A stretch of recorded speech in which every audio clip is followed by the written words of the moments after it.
నమస్తే, welcome to special debate. నేను రవి.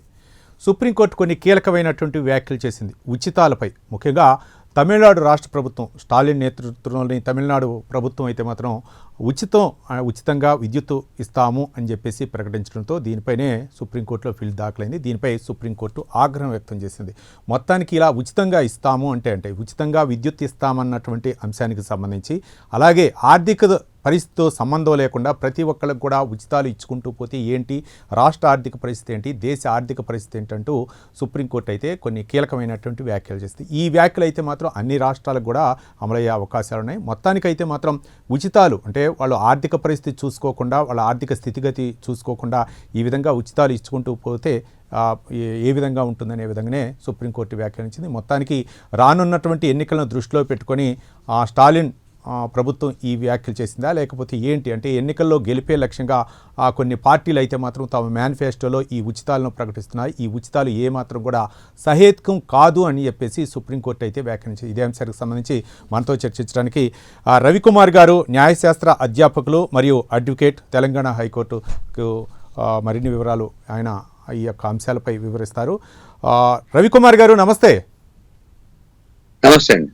రవికుమార్ గారు, సుప్రీంకోర్టుకి కీలకమైనటువంటి వ్యాఖ్యలు చేసింది. అవన్నీ కూడా మీరు చూసే ఉంటారు. ఏంటంటే ఉచితాలపై, ముఖ్యంగా తమిళనాడు ప్రభుత్వం అయితే మాత్రం ఉచితంగా విద్యుత్ ఇస్తాము అందరికీ, అంటే ఆర్థిక పరిస్థితితో సంబంధం లేకుండా అందరికీ ఉచిత విద్యుత్ ఇస్తాము అన్నటువంటి అంశానికి సంబంధించి సుప్రీంకోర్టు అయితే కొన్ని కీలకమైనటువంటి వ్యాఖ్యలు. ఈ వ్యాఖ్యలను ఏ విధంగా చూడొచ్చు అంటారు? ఈ వ్యాఖ్యలు అనేది పాలసీ ఇంతకుముందు గతంలో కూడా ఇట్లాంటి పిటిషన్స్ సుప్రీంకోర్టు ముందుగానే వేసినట్టు మనకు కనపడుతుంది. ఇంతకు ముందు అశ్విని కుమార్ ఉపాధ్యాయ్ ఒక పబ్లిక్ ఇంట్రెస్ట్ లిటిగేషన్ వేసి ఉన్నారు. అది మార్చ్ లో హియరింగ్ వస్తుంది. ఇది మొదటి పిటిషన్ కాదు. ఇలాంటి పిటిషన్స్ కొన్ని ఆల్రెడీ పెండింగ్ లో ఉన్నాయి సుప్రీంకోర్టులో. సో ఉచితాలు అనేది కొన్ని సందర్భాల్లో చూస్తే అనైతికం అనిపిస్తుంది. కానీ పొలిటికల్ పార్టీస్ వాళ్ళ ఒక మనుగడ, వాళ్ళ ఒక సర్వైవల్ కోసం ఇట్లాంటి ఉచితాలు అనేది కామన్ అయిపోయింది. ఒక్క పొలిటికల్ పార్టీ అనేది కాదు, అన్ని పొలిటికల్ పార్టీస్ ఇట్లాంటి ఉచితాలు ప్రవేశపెడుతున్నాయి. మన కాంగ్రెస్ ఒకటే కాదండి, ఈవెన్ బీజేపీ మనం ఢిల్లీలో చూసినట్టయితే ఇంతకు ముందు బీహార్ ఎలక్షన్ లో కూడా, ఎలక్షన్ ముందు రోజు కూడా అమౌంట్ డిపాజిట్ చేసినట్టు కనిపిస్తుంది మనకు ఫ్రీగా. So it is not confined to one political party or one state. ఇది ఓవరాల్ ఇండియాలో ఈ ట్రెండ్ ఉంది. అంటే పొలిటికల్ పార్టీస్ వాళ్ళకు కంపల్షన్స్ ఉన్నాయి. ఓటర్స్ ని వాళ్ళు అట్రాక్ట్ చేయాలి, ఓట్స్ లో దండుకోవాలి అనేది వాళ్ళ ప్రోగ్రామ్. అది కామన్ ప్రోగ్రామ్, అందరికీ వర్తిస్తుంది. కానీ ఇక్కడ ఏంటంటే కొంచెం సైంటిఫికల్ గా ఈ ఫ్రీ బీస్ అనేది కొంచెం సైంటిఫికల్ గా ఫ్రేమ్ చేయాలి. అది సుప్రీంకోర్టు అన్న సందర్భం అదే. ఏంటంటే ఇప్పుడున్న ఉచితాలు అనేది ఎంతవరకు కరెక్ట్, ఎంతవరకు సమంజసం అనేది ప్రశ్న అనేది అందరూ వేసే ప్రశ్ననే. కొన్ని ఉచితాలు అనేది చాలా compulsory. For instance essential commodities అనుకోవచ్చు, దాని తర్వాత ఎసెన్షియల్ సర్వీసెస్ అనుకోవచ్చు. అవి ఉచితంగా ఇస్తే దాని ప్రాబ్లం ఏం లేదు సొసైటీలో. ఇప్పుడు ట్రాన్స్పోర్ట్ అనుకోవచ్చు, ఫర్ స్టూడెంట్స్ కోసం అనుకోవచ్చు, లేకుంటే ఫార్మర్స్ కి కంపల్సరీ. ఎందుకంటే ఫార్మర్స్ కి ఇన్పుట్ సబ్సిడీ చాలా రాష్ట్రాలు ఇస్తున్నారు. ఒరిస్సాలో ఇస్తున్నారు, ఆంధ్రప్రదేశ్ లో ఇస్తున్నారు, తెలంగాణలో ఇస్తున్నారు. రైతు బంధు అని వివిధ పేర్లలో వాళ్ళు ఉచితాలు ఇస్తున్నారు. సో కొన్ని ఉచితాలు అనేది చాలా బెనిఫిషియల్ గా ఉన్నాయి. ఫార్మర్స్ కావచ్చు, దాని తర్వాత recently sanitary napkins for girls. So అది దే ఆర్ జస్టిఫైయబుల్. అంటే కొన్ని ఉచితాలు అనేది సొసైటీలో మన వెల్ఫేర్ స్టేట్ కాబట్టి కొన్ని ఉచితాలు ఉండాల్సిందే. అన్ని ఒక లైన్ ఆఫ్ థింకింగ్ లో మనం తీసుకొని అన్ని మనం డిస్కార్డ్ చేసి అన్ని ఆపేయలేము. కొన్ని ఉచితాలు కంటిన్యూ చేయాల్సిందే. ఎందుకంటే మన population is more than 50% of the population living below poverty line. ఇంకా మన పేదరికం నుంచి బయటికి రాలేదు. కనుక కొన్ని ఎసెన్షియల్ కమోడిటీస్, ఎసెన్షియల్ సర్వీసెస్ ఉచితాలు అనేది కంపల్సరీ ఉండాల్సిందే కొన్ని సంవత్సరాల వరకు. ఈ ఫ్రీ బీస్ అనేది మీరు ఎంతవరకు కంటిన్యూ చేస్తారు అనేది క్వశ్చన్ మార్క్. మీరు ఎన్ని రోజులు ఇట్లాంటి ఫ్రీ స్కీమ్స్ ఇస్తారు? టార్గెటెడ్ ఎవరు? ఏ టార్గెట్ సొసైటీలో ఎవరిని టార్గెట్ చేస్తారు, ఎంతవరకు ఇస్తారు అనేది ఒక పాలసీ ఫ్రేమ్వర్క్ చేయాల్సిందే. సో దాంట్లో కోర్టు ఏమన్నారంటే నీతి Aayog, planning commission, reserve bank of India వీళ్ళందరూ కూర్చొని ఒక పాలసీ ఫార్ములేట్ చేయాలి. చేసి ఏదో సిస్టమేటిక్ సైంటిఫిక్ గా ఒక పాలసీని తయారు చేయడంలో ఈ కాన్స్టిట్యూషనల్ బాడీస్ ఏవైతే ఉన్నాయో వాళ్ళు కూడా ముందుకు వచ్చి ఒక సూచనలు చేయాలి. చేసిన తర్వాత దీన్ని పొలిటికల్ పార్టీస్ కి ఆమోదం తెలపాల్సిందే. ఎందుకంటే దేనికైనా ఒక లిమిట్ ఉండాలి ఈ ఫ్రీబీస్ అనేది. కానీ ఇంకో వైపు మీరు వేరే విషయాలు కూడా బయటకు వస్తాయి. ఇప్పుడు మీరు నాన్ పర్ఫార్మింగ్ అసెట్స్, ఈ కార్పొరేట్ బెయిల్ అవుట్, అది కూడా దాని మీద కూడా ఒక పాలసీ రావాలి కదా. ఓన్లీ మీరు ఎంతసేపు ఈ ఫ్రీబీస్ గురించి మాట్లాడతారు కానీ corporate bail outs, non performing asset, 1000 కోట్లు బ్యాంకులలో రుణాలు ఈ కార్పొరేట్ సంస్థలు ఇంకా ఇవ్వలేదు, ఇంకా రిటర్న్ చేయలేదు వాళ్ళ అమౌంట్, వాళ్ళ వడ్డీలే ఇంకా ఇవ్వడానికి రెడీగా లేరు. దాని తర్వాత కార్పొరేట్ బెయిల్ అవుట్స్, కొన్ని కార్పొరేట్ సంస్థలకు వాళ్లకు లోన్ వేవ్ చేశారు. దాని తర్వాత కొన్ని వేరే రాయితీలు ఇస్తుంటారు ఇండస్ట్రియలిస్ట్ కి, ఫ్రీ ల్యాండ్ చాలా తక్కువ రేట్ లో ల్యాండ్ ఇస్తుంటారు, tax free Jones, economic zones. So ఈ ఆస్పెక్ట్ లో కూడా ఒక యూనిఫామ్ పాలసీ రావాలి. నాట్ ఓన్లీ ఫ్రీ బీస్, ఈ పబ్లిక్ టార్గెటెడ్ ఫ్రీ బీస్ కాకుండా ఓవరాల్ ఎకానమీ ఇంపాక్ట్ అయ్యేది వేరే పాలసీస్ కూడా మనం ఒక స్ట్రీమ్ లైన్ చేసి అంతా ఒకటే ప్లాట్ఫారం తీసుకొచ్చి డిస్కషన్ జరగాలి. Not only about freebies pertaining to public or public welfare scheme, but also corporate bailouts, NPA, non performing asset, ఇవన్నీ ఒక ప్రోగ్రెసివ్ గా ఆలోచించి ఒక సైంటిఫిక్ వేలో ఈ అన్ని కాన్స్టిట్యూషనల్ బాడీస్ కూర్చొని ఒక రేషనలైజ్ వేలో స్టడీ చేసి దానికి ఒక పాలసీ ఫ్రేమ్వర్క్ చేయాలని నేను భావిస్తున్నాను. రైట్. రవికుమార్ గారు, అంటే మనం చూసాం తెలుగు రాష్ట్రాల్లో ముఖ్యంగా ఎన్నికల సమయంలో అంటే నిరుద్యోగులకి ఆ ఉద్యోగాలు ఇవ్వటం ఒక ఎత్తు, మరోపక్క ఉపాధి అవకాశాలు కల్పించడం, ఇవన్నీ కూడా ఒక ఎత్తు. కానీ వాళ్ళకి నిరుద్యోగ భృతి ఇస్తామని చెప్పి కూడా గత ఎన్నికల సందర్భంగా మాట్లాడినటువంటి అంశాలను మనం చూడవచ్చు. అంటే ఇది ఎంతవరకు ఇప్పుడైతే ప్రజెంట్ నిరుద్యోగ భృతి అయితే అమలు అవ్వట్లేదు. ఈ విధంగా ఎన్నికల సమయంలో ఇచ్చినటువంటి హామీలు అయితే అమలు కావటం లేదు. మరోపక్క వాళ్ళకి అంటే నిరుద్యోగులకి ఉపాధి అవకాశాలు కల్పించాలా, లేకపోతే ఉద్యోగాలు వచ్చే విధంగా పరిశ్రమలు అవ్వచ్చు, లేకపోతే వాళ్ళకి కావాల్సినటువంటి మౌలిక సదుపాయాలు కల్పించాలి. కానీ దీనిపైన కూడా సుప్రీంకోర్టు కొన్ని కీలక వ్యాఖ్యలు చేసింది. కరెక్ట్ అండి. ఎందుకంటే ఇవన్నీ షార్ట్ టర్మ్ మెజర్స్ అండి. లాంగ్ టర్మ్ మెజర్స్ ఏమంటే ఎంప్లాయ్మెంట్ జనరేషన్, స్కిల్ డెవలప్మెంట్, ఈ లాంగ్ టర్మ్ డెవలప్మెంట్ ఫోకస్ చేయకుండా మీరు టెంపరీగా ఏదో ఆ టైంలో మీరు ఏదో అట్రాక్ట్ చేయడానికి డబ్బులు ఇవ్వడం అనేది it is not healthy trend. అంటే ఎకానమీలో మనం ఎకానమిక్ ప్రోగ్రెస్ కావాలంటే లైవ్లీహుడ్ స్కీమ్స్, స్కిల్ డెవలప్మెంట్ అనేది చాలా ఇంపార్టెంట్. మన స్కిల్డ్ ఎకానమీ, టెక్నాలజీ చావే ఎకానమీ అంటున్నాము, కానీ స్కిల్డ్ లైవ్లీహుడ్ స్కిల్స్ అనేది ఇంప్రూవ్ చేయాలి, ఎంప్లాయ్మెంట్ జనరేట్ చేయాలి. సో అది చేయకుండా మీరు ఓన్లీ స్టైఫండ్ లాగా ఎంప్లాయ్మెంట్ అమౌంట్ ఇస్తామంటే అది ఎంతవరకు లాంగ్ టర్మ్ లో పనిచేయదండి. షార్ట్ టర్మ్ గేమ్స్ ఇవన్నీ, short sighted policy, short terms. అంటే ఇది లాంగ్ టర్మ్ లో ఇలాంటి స్కీమ్స్ అనేవి పనిచేయవండి. లాంగ్ టర్మ్ లో మీరు ఎకానమీ ప్రోగ్రెస్ కావాలనుకుంటే livelihood skills, skill development, employment generation, దాని మీద ఎక్కువ ఫోకస్ చేయాలండి.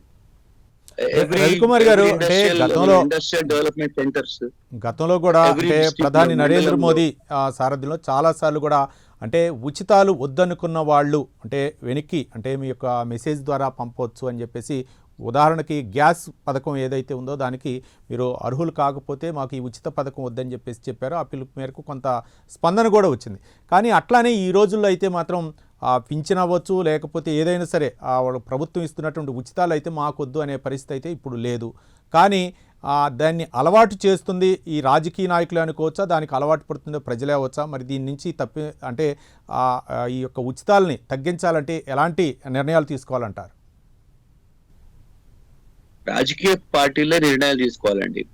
ప్రజలు ఏంటంటే మీరు ఏం రుద్దితే వాళ్ళు, మీరు ఏం ప్లేట్ లో ఏది ఇస్తే అది తీసుకుంటారు. సో రాజకీయ పార్టీలు అందరు సమష్టిగా కూర్చొని ఒక కన్సెన్సస్, ఒక అభిప్రాయంకి రావాలి.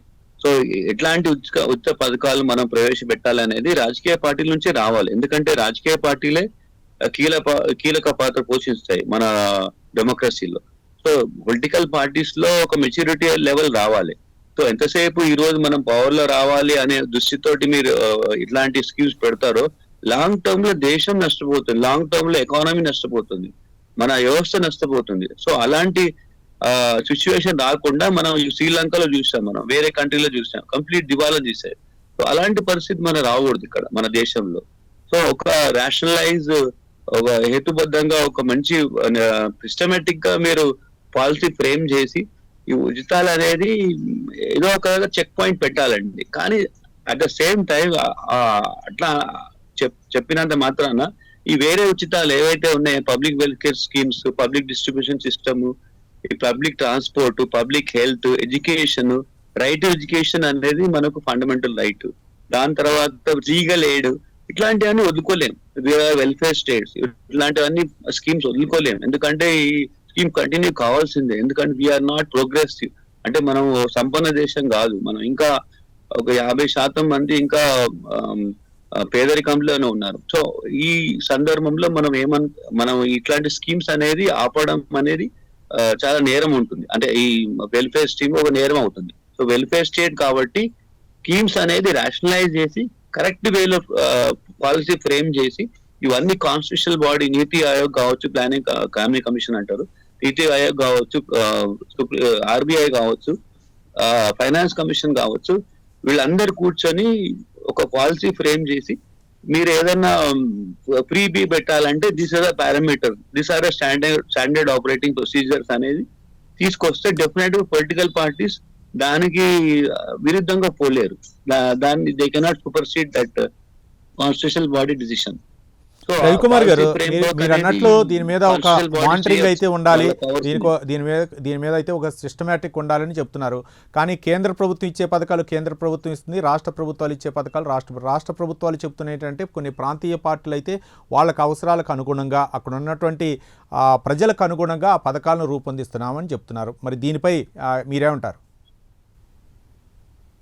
దీంట్లో మనం ఒకటి ఏంటంటే సెంటర్ స్టేట్ మనకు ఈ మీటింగ్స్ ఇవన్నీ కండక్ట్ చేసి అందరూ all India chief minister conference అట్లాంటివి పెట్టేసి అలాగే ఆల్ పార్టీ మీటింగ్స్ ఇట్లాంటివన్నీ ఒక డెమోక్రాటిక్ వే, ఒక అట్మాస్ఫియర్ క్రియేట్ చేసి ఒక సైంటిఫిక్ రేషనలైజ్ పాలసీ తీసుకొస్తే డెఫినెట్ గా వర్కౌట్ అవుతుందండి. ఎంతవరకు మనం చేయగలుగుతాం అనేది అందరూ సమిష్టిగా కూర్చొని దీనికి ఒక సిస్టమేటిక్ పాలసీ తీసుకోవడానికి ఛాన్స్ ఉంటుందండి. రవికుమార్ గారు, అంటే పిల్లల్ని పాఠశాలలో చేర్పించి విద్యను అభ్యసించడానికి కూడా ఉచిత పథకాలే, వాళ్ళకి ఎంతో కొంత వాళ్ళకి బ్యాంక్ అకౌంట్లో డబ్బులు వేస్తేనే వాళ్ళు పాఠశాలకు పంపిస్తారనేటటువంటి అంశాలు. మరోపక్క అంటే వాళ్ళు ఆ గ్యాస్ సబ్సిడీపై ఇస్తున్నారు, మరోపక్క అదే గ్యాస్కి మళ్ళీ రాష్ట్ర ప్రభుత్వం కూడా సబ్సిడీ అందిస్తుంది.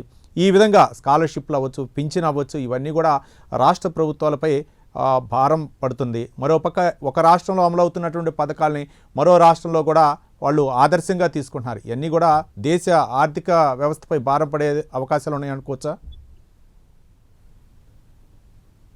డెఫినెట్లీ అంటే ఇప్పుడున్న మన సిచ్యువేషన్ లో ఇక్కడున్న ఎకనామిక్ సినారియో తీసుకుంటే about 11 to 12 states deficit budget ఉందండి. సో వాళ్లకు రెవెన్యూ జనరేట్ కావట్లేదు. సో ఇట్లాంటి సిచ్యువేషన్ లో ఈ ఫ్రీ అనేది తగ్గించడానికి ప్రయత్నించాలని నేను పర్సనల్ గా అనుకుంటున్నాను. సో దీనికి అన్ని పొలిటికల్ పార్టీస్ ఒక ఆల్ పార్టీ మీటింగ్ పెట్టేసి ఎలక్షన్ కమిషన్ కావచ్చు, ఇది కావచ్చు, ఎలక్షన్ కమిషన్ కూడా అంత పవర్స్ లేవండి. ఈవెన్ కోర్టు కూడా ఇంటర్ఫేర్ కావడానికి లేదు. బేసికలీ పాలసీ డిసిషన్స్ కాబట్టి court cannot interfere every policy decision of the government. So అది ఇవ్వాలన్నా లేదా it is up to government. అని ఎలా ఇస్తారు, దాని రెవెన్యూ ఎట్లా జనరేట్ చేస్తారు అనేది state government discretion. So every aspect, every government decision aspects అనేది కోర్టులో డే టు డే ఇంటర్ఫేర్ కావడానికి లేదు. So court can at the most ask the constitutional body to come out with a comprehensive plan, a comprehensive policy తీసుకురండి, a comprehensive operating procedure. So ఇట్లాంటి schemes లో ఎట్లా operate చేయాలి, ఎవరికి ఈ scheme targeted group ఎవరు ఉండాలి అనేది అట్లాంటి ఆస్పెక్ట్ లో వర్కౌట్ చేసుకోవచ్చు అండి. రవికుమార్ గారు, అంటే ఆగ్రహం వ్యక్తం చేయటం లేకపోతే ఆందోళన వ్యక్తం చేయటం అంటే న్యాయస్థానాల వరకు చెందుతుంది, కానీ దీన్ని ఏ విధంగా ఇంప్లిమెంట్ చేస్తారు అనేటువంటి అంశాలు న్యాయ పరిధిలోకి రావంటారా? రాదండి. ఎందుకంటే ఇది ఇది జ్యుడిషియల్ ఓవర్ రీచ్ అవుతుంది. అంటే జ్యుడిషియల్ లెజిస్లేచర్ అనేది లా చేసినప్పుడు ఆ లాని ఇంప్లిమెంట్ చేసేది ఎగ్జిక్యూటివ్ బాధ్యత. సో అది కాన్స్టిట్యూషన్ లా ఉందా లేదా అనేది రాజ్యాంగ పరంగా ఉందా లేదా అని కోర్టు డ్యూటీ.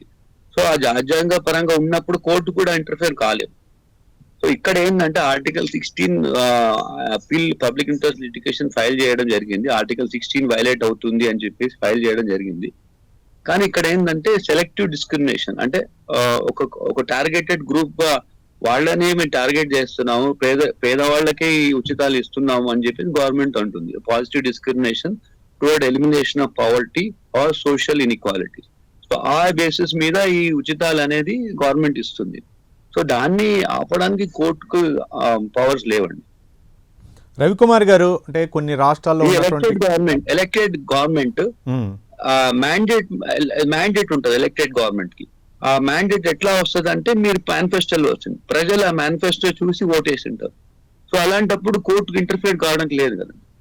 కానీ ఆ మధ్యకాలంలో అంటే ఎన్నికల కమిషన్పై కూడా కొన్ని అంశాలు తెరపైకి వచ్చాయి. అంటే ఎవరైతే మేనిఫెస్టోలో పొందుపరుస్తున్నారో, ఇబ్బడి ముబ్బడిగా హామీలు ఇస్తున్నారో ఆ యొక్క పార్టీల మేనిఫెస్టోలో అయితే మాత్రం ఒక చట్టబద్ధత కల్పించి ఆ తర్వాత గెలిచిన తర్వాత వాటిని అమలయ్యే విధంగా అయితే మాత్రం ఎన్నికల కమిషన్ చర్యలు తీసుకోవాలనేటటువంటి అంశాలు తెరపైకి వచ్చాయి. దీనిపై మీరు ఎలా స్పందిస్తారు? అది చాలా కష్టం అండి. అంటే మేనిఫెస్టోలో చాలా విషయాలు ఉంటాయి. సో అన్ని విషయాలు అమలు చేస్తున్నారా లేదా, దాన్ని ఇంప్లిమెంటేషన్ చేస్తున్నారా అనేది మనము అంత పవర్ అనేది అంత లేదండి ఎలక్షన్ కమిషన్ కి. ఓన్లీ ఎన్నికల వరకే ఉంటుంది. అల్టిమేట్ ఏంటంటే ఇక్కడ మనం రైట్ టు, ఒకవేళ ఒక లా మనం రైట్ టు రీకాల్ అనేది తీసుకురావచ్చు. సో ఏదైతే గవర్నమెంట్ వాళ్ళ మేనిఫెస్టోలో పెట్టిన అంశాలని ఇంప్లిమెంట్ చేయకపోతే you can write to recall them, అంటే వాళ్ళని వాళ్ళ వెనక్కి పంపించడానికి ఒక లా ఉంటుంది. కానీ మేనిఫెస్టోలో ఉన్నాయన్నీ చేయలేదు అనేది మనం ఎంతవరకు చేయగలుగుతాం అనేది వెరీ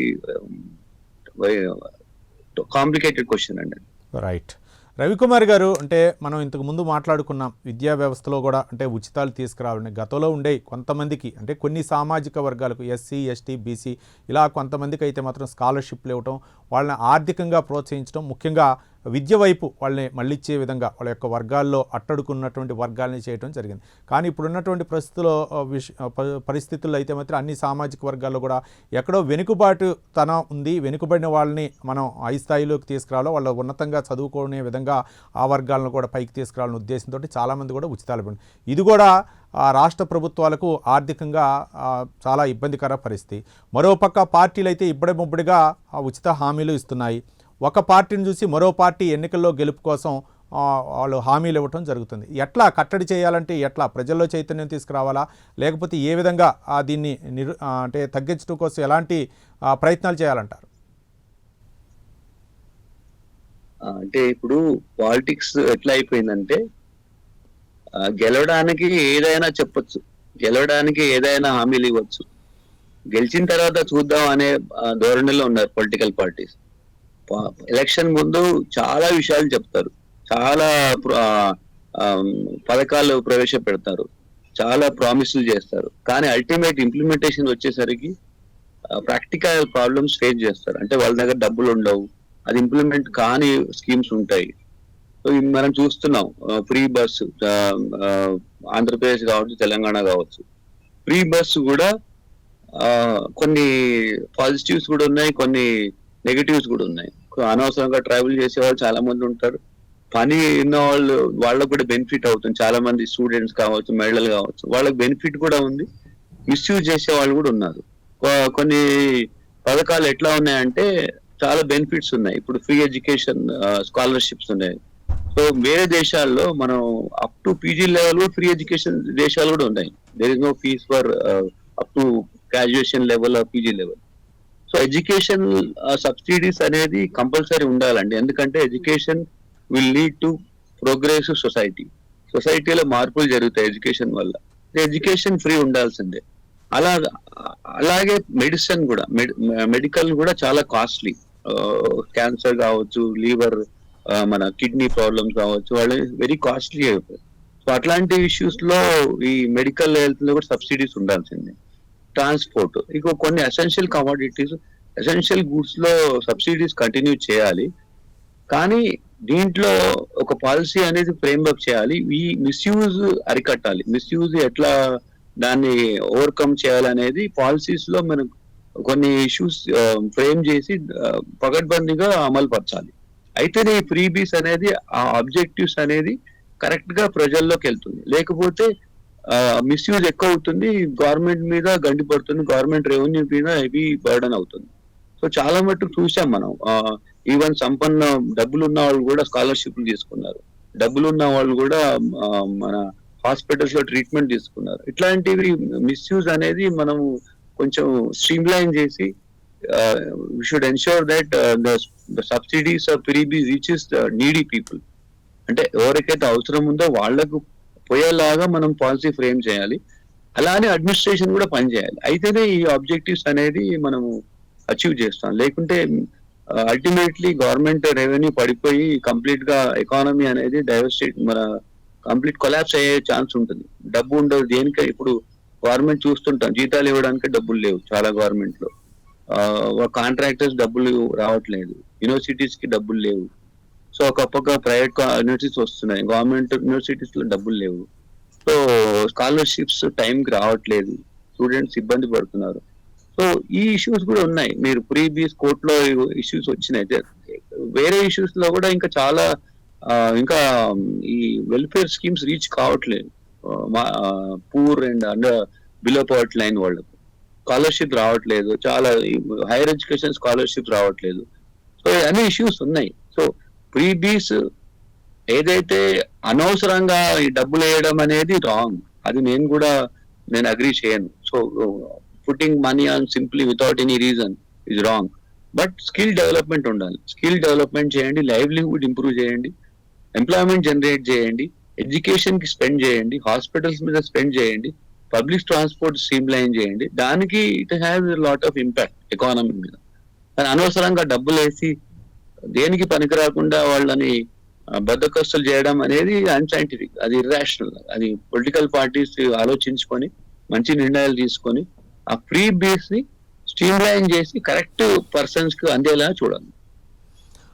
రవికుమార్ గారు, అంటే చాలామంది సామాజికవేత్తలు కూడా చెబుతున్నటువంటి అంశం, అంటే ప్రజలు అడగలేదు, ప్రజలకు కావలసినటువంటి పథకాలను అమలు చేయాలి, అంటే వాళ్ళకి కావలసినటువంటి రవాణా సదుపాయాలు ఇప్పటికి కూడా అంటే బస్సు వెళ్ళలేని గ్రామాలు ఉన్నాయి, వాళ్ళకి రోడ్డు సౌకర్యం లేని గ్రామాలు ఉన్నాయి, అలాగే విద్యుత్ సౌకర్యం లేని గ్రామాలు ఉన్నాయి. వాళ్ళకి విద్యుత్ ఇవ్వాలి, అలాగే రోడ్లు వేయాలి, లేకపోతే వాళ్ళకి బస్సు వెళ్ళే విధంగా చేయాలి. కానీ ఆ బస్సు, ఉచిత బస్సు అనేది తిరిగేటటువంటి ఆర్థికంగా అభివృద్ధి చెందినటువంటి అలాగే పట్టణాలు అవ్వచ్చు, లేకపోతే కార్పొరేషన్లు డివిజన్లు అవ్వచ్చు, ఆ యొక్క ప్రాంతాల్లో కూడా ఉచితంగా ఇస్తున్నారు. చాలామంది సామాజికవేత్తలు కూడా ఇదే అంశం, అడగని అంశాలని ఎందుకు ప్రభుత్వం తీసుకొని మీకు ఉచితంగా ఇస్తున్నామనేటటువంటి అంశాలు. ఉదాహరణకు రవాణా సౌకర్యం, ఉచిత బస్సు పెట్టారు, 60 సంవత్సరాలు దాటిన వాళ్ళకి, వృద్ధులకో లేకపోతే వికలాంగులకు పెట్టవచ్చు అనేటటువంటి అంశాలు వచ్చినాయి. కానీ ప్రతి ఒక్కళ్ళకు కూడా ఉచితం అనేది ఎంతవరకు కరెక్ట్ అనేదే చాలామంది కూడా ప్రశ్నిస్తున్నటువంటి అంశం. ఏ విధంగా చూడొచ్చు అంటారు? కరెక్ట్ అండి. అంటే ఇప్పుడు నేను ఇంతకు ముందు చెప్పినట్టు టార్గెటెడ్ స్కీమ్స్ కి ఎవరు టార్గెట్ చేస్తున్నారు అనేది మనం ముందే దాన్ని ఒక పాలసీ తీసుకొని రావాలి. సో మిస్యూజ్ కాకుండా చూసుకోవాలి, అంటే ఎగ్జాక్ట్ పీపుల్ కి రీచ్ అవ్వాలి. సో స్టూడెంట్స్ అన్నారు అనుకోండి, ఇంతకు ముందు నేను స్కూల్లో ఉన్నప్పుడు ఎన్టీ రామారావు చీఫ్ మినిస్టర్ ఉండేవాడు, అప్పుడు ఆయన 7th క్లాస్ వరకు ఫ్రీ బస్ పాస్ అనేవాడు, చాలా యూజ్ అయింది స్టూడెంట్స్ కి. సో అట్లాంటి స్కీమ్ ఏదైనా కరెక్ట్ టార్గెటెడ్ ఆడియన్స్ మీరు ఆ స్కీమ్స్ తీసుకెళ్తే definitely it has lot of impact and economy. So అనవసరపు తిరిగే వాళ్లకు మీరు ఉచితంగా ఇవ్వకండి. ఓన్లీ స్టూడెంట్స్, మహిళా వర్కర్లకు, అట్లాంటి వాళ్ళకు ఉచితంగా ఇవ్వండి. దానివల్ల మన దేశానికి ప్రయోజనం. కానీ అనవసరంగా తిరిగే వాళ్లకు ఈ స్కీమ్ ని మిస్యూజ్ చేసే వాళ్ళని మీరు కట్టడి చేయాల్సిందే. సో దాంట్లో కూడా మీ ట్రిప్స్ ని తక్కువ చేయొచ్చు, ఎంతవరకు మనము ఫ్రీ ఇవ్వాలనేది దాన్ని కూడా మీరు పాలసీ తీసుకురావచ్చు. ఎక్కడైతే బస్సులు లేవో అక్కడ కూడా మీరు బస్ సౌకర్యాలు ఇవ్వాలి.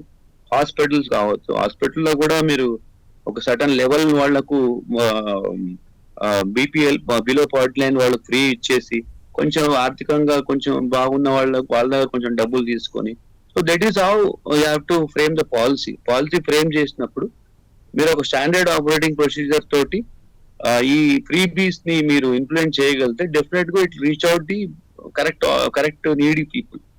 సో ఏమీ లేకుండా అందరికి ఫ్రీ ఇస్తాం అనేది డెఫినెట్ గా ఇట్లా నెగటివ్ ఇంపాక్ట్, ఎకానమీ కొలాప్స్ అయ్యే ఛాన్స్ ఉంటుంది. సో మన ఆర్థికంగా దెబ్బతినే ఛాన్స్ ఉంటుంది. మనకు రెవెన్యూ జనరేట్ కావాలంటే మళ్ళా వేరే మార్గాలు ఎన్నుకుంటారు. ఉన్న భూములు అమ్ముకుంటారు, గవర్నమెంట్ భూములు అమ్ముకుంటారు, వేలం పాట చేస్తారు.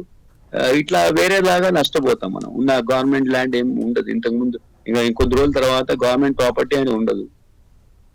అన్ని గవర్నమెంట్ ప్రాపర్టీ అమ్మేసుకోవడం మొదలు పెడతారు. So that will have impact on the economy. So government property అనేది ఉండదు ముందు. సో ఉన్న ల్యాండ్ అంతా అందరికి మీ ఫ్రీగా తక్కువ ధరలు అమ్మేస్తే గవర్నమెంట్ దగ్గర ల్యాండ్ ఎక్కడ ఉంటుందండి? సో ఇవన్నీ మనం దృష్టిలో పెట్టుకొని కరెక్ట్ ఫ్రేమ్ వర్క్ చేసి, కరెక్ట్ పాలసీ డిసిషన్ తీసుకొని, కరెక్ట్ రేషనలైజ్ గా చేసుకొని మీరు ఒక ఫ్రీ పథకం ప్రవేశపెడుతుంటే ఎవరు టార్గెటెడ్ ఆడియన్స్, దీంట్లో స్టాండర్డ్ ఆపరేటింగ్ ప్రొసీజర్ ఎట్లా ఫ్రేమ్ చేసుకోవాలి, ఎవరికి అందాలి, ఎవరికి అందకూడదు, ఎలాంటి రెవెన్యూ ఎట్లా జనరేట్ చేస్తారు, ఒక పర్టికులర్ మీరు ఆ రెవెన్యూ ఎట్లా జనరేట్ చేస్తారు, ఇది కూడా చూసుకోవాలి కదా. రెవెన్యూ ఆస్పెక్ట్ మీరు ఆలోచించకుండా అనవసరంగా మీ మేనిఫెస్టోలో అన్ని ఫ్రీ అని పెట్టుకొని దాని తర్వాత ఇంప్లిమెంట్ చేయని పొజిషన్ లోకి వెళ్ళిపోతున్నారు. సో ఇప్పుడు ఆంధ్రప్రదేశ్ కావచ్చు, తెలంగాణ కావచ్చు, they are finance is very poor. అది ఓపెన్ ఫ్యాక్ట్, అది మనం చెప్పుకునే అవసరం లేదు.